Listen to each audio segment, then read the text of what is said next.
Hello viewers, welcome to another blog. আমি doctor Joydeb. আমি একজন consultant pathologist, general physician and clinical haematology PDT. এই চ্যানেলে আমি সবসময় চেষ্টা করি আপনাদের স্বাস্থ্য সংক্রান্ত বিভিন্ন সমস্যাকে খুব সহজে এক্সপ্লেন করা। আজকে যে বিষয়ে কথা বলবো সেটি খুবই একটি প্রাসঙ্গিক বিষয়, কারণ আমরা জানি যে বছরের এই সময়টাতে কিন্তু ডেঙ্গু রোগীর সংখ্যা অনেক বেড়ে যায়, অর্থাৎ অনেকেই কিন্তু ডেঙ্গু রোগটাতে আক্রান্ত হয়।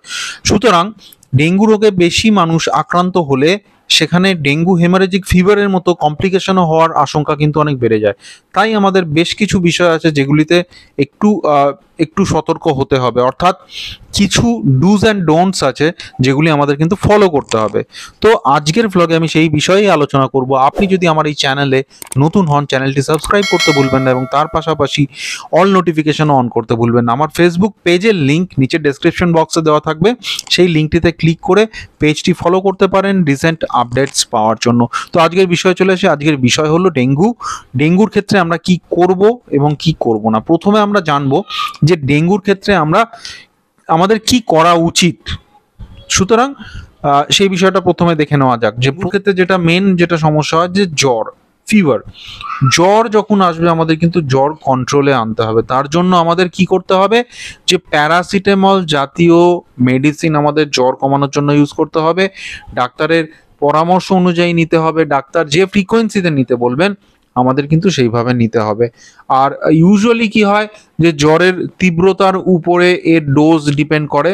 যেমন যে এটা দিনে কারোর ক্ষেত্রে দুবারের প্রয়োজন হতে পারে, কারোর ক্ষেত্রে 3বার বা 4বারও প্রয়োজন হতে পারে। তো সেটা একবার কিন্তু আপনি আপনার নিয়ারেস্ট ডক্টরের পরামর্শ নিয়ে সেইভাবে চলবেন।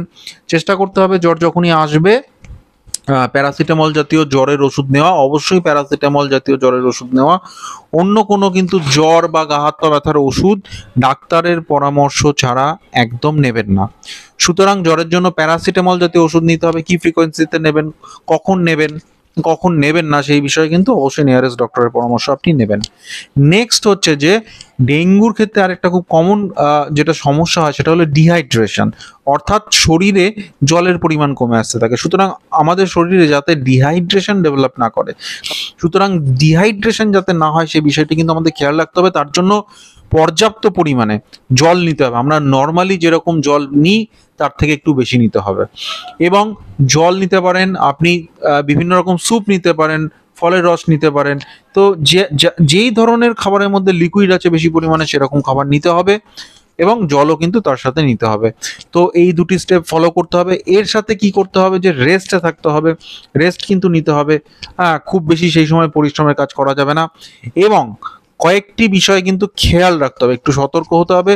যেমন কতগুলি ফিচার্স যদি আপনার মধ্যে আসে তাহলে ইমিডিয়েটলি কিন্তু ডাক্তারের পরামর্শ নিতে হবে অথবা হসপিটালে দেখাতে হবে। কি কি ফিচার্স আছে, যে ফিচার্সগুলি সাধারণত ডেঙ্গু হেমারেজিক ফিভারের মতো যে কমপ্লিকেশন সেক্ষেত্রে দেখা যেতে পারে, সেটা হচ্ছে যে এক হচ্ছে যে কোনো রকম ব্লিডিং ম্যানিফেস্টেশন যদি থাকে, অর্থাৎ শরীরে কোনো স্থান থেকে যদি রক্তক্ষরণ হয়, দাঁতের গোড়ার থেকে, মাড়ির থেকে, নাক থেকে যদি রক্তক্ষরণ হয় ডেঙ্গু চলাকালীন, অথবা চামড়ার নিচে রক্তক্ষরণ হয়।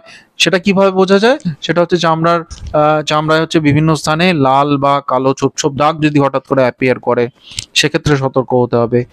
যদি বমির সাথে রক্ত ওঠে অথবা স্টুল বা পায়খানার সাথে যদি রক্ত আসে সেক্ষেত্রে কিন্তু আমাদের সতর্ক হতে হবে। যদি স্টুলের কালার ব্ল্যাক হয় সেক্ষেত্রে সতর্ক হতে হবে। ইউরিনের মধ্যে যদি ব্লাড আসে অবশ্যই আমাদের সতর্ক হতে হবে।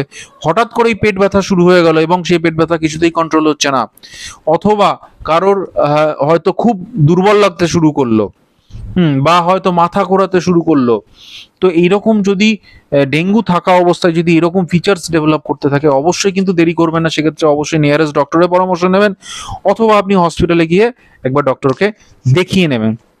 তো এরকম বেশ কিছু ফিচার্স আছে যেগুলি ডেভেলপ করলে অবশ্যই সতর্ক হতে হবে। সেক্ষেত্রে একদমই ঢিলেমি করা যাবে না যে ওষুধ খাচ্ছি ঠিক হয়ে যাবে, ওয়েট করে নিই বা দেখে নিই আজকের দিনটা বা আজকের রাতটা ওয়েট করে যাই, কালকে দেখাবো। এই রকম ফিচার্সগুলি যদি থাকে তাহলে কিন্তু অবশ্যই দেরি না করে আগে হসপিটালে বা ডক্টরের কাছে যাবেন। এবার আমরা জানবো যে কি কি করা যাবে না। কি কি করা যাবে না, এর মধ্যে সব থেকে ইম্পর্টেন্ট এবং সব থেকে প্রথমে যে পয়েন্টটি আমি বলবো সেটি হচ্ছে যে যদিও এই জ্বরের ক্ষেত্রে গা হাত পা ব্যথা, মাসল পেন হয়, তার ফলে কি হয়, অনেকেই কিন্তু অ্যাসপিরিন, আইবুপ্রোফেন এই জাতীয় মেডিসিন ব্যথা কমানোর জন্য কিন্তু নিতে চান। এই কাজটি ভুল করেও করবেন না। জ্বরের জন্য বা হাত পা ব্যথা হোক বা যেই সমস্যা হোক তার জন্য আপনি প্যারাসিটামল নেবেন এবং সেটা ডাক্তারের পরামর্শ অনুযায়ী নেবেন। এক্ষেত্রে কখনোই অ্যাসপিরিন, আইবুপ্রোফেন এই জাতীয় মেডিসিন কিন্তু ডেঙ্গুর সময় নেবেন না। এটা হলো সব থেকে ইম্পর্টেন্ট কন্ট্রা ইন্ডিকেশন, বা যেটা বলতে পারেন যে এই কাজটি একদম করা যাবে না। হ্যাঁ, আইবুপ্রোফেন, অ্যাসপিরিন এই জাতীয় ওষুধ ডেঙ্গু চলাকালীন নেওয়া যাবে না। এবং আপনার মধ্যে যদি আমি যে সিমটমসগুলি আগে বললাম, যে যে সমস্ত ওয়ার্নিং সাইন্স, যেমন হচ্ছে যে কোনো ব্লিডিং হতে পারে দাঁতের গোড়া থেকে, মাড়ির থেকে, বা আপনার নাক থেকে, বা বমির সাথে, ইউরিনের সাথে বা স্টুলের সাথে ব্লিডিং, পেট ফুলে যাওয়া, পেটে ব্যথা হওয়া, বা হঠাৎ করেই দুর্বল লাগতে শুরু হওয়া, হ্যাঁ এইরকম যদি কোনো সাইন সিমটমস বা ফিচার্স, বা শ্বাসকষ্ট শুরু হওয়া, এরকম যদি ফিচার্স যদি আপনার মধ্যে দেখা যায়, সেক্ষেত্রে অবশ্যই ডাক্তারের পরামর্শ নিতে হবে, অথবা নিয়ারেস্ট হসপিটালে আপনি একবার গিয়ে দেখিয়ে নেবেন। তো এই রকম যদি কোনো ওয়ার্নিং সাইন্স থাকে, সেক্ষেত্রে কিন্তু সেটাকে কোনোভাবেই নেগলেক্ট করা যাবে না। তো আজকে এই ব্লগে আমরা জানলাম যে ডেঙ্গুর ক্ষেত্রে কি কি সতর্কতা আমাদের নিতে হবে। যদি ব্লগটি ইনফরমেটিভ মনে হয়, ব্লগটিকে লাইক দিতে ভুলবেন না, এবং আমার চ্যানেলে নতুন হলে চ্যানেলটি সাবস্ক্রাইব করতে ভুলবেন না। আমার ফেসবুক পেজের লিঙ্ক নিচে ডেসক্রিপশন বক্সে দেওয়া থাকবে, লিঙ্কে ক্লিক করে পেজটি ভিজিট করুন এবং অবশ্যই ফলো করুন। এবং যদি কোনো ডেঙ্গু বিষয়ক যদি কোনো প্রশ্ন আপনার থাকে, অবশ্যই কমেন্ট করে আমাকে জানান। ভিডিওটি কেমন লাগলো সে বিষয়েও আপনার মতামত আপনি কমেন্ট করে জানাতে পারেন। Till then, take care and stay fit, be healthy. Thank you.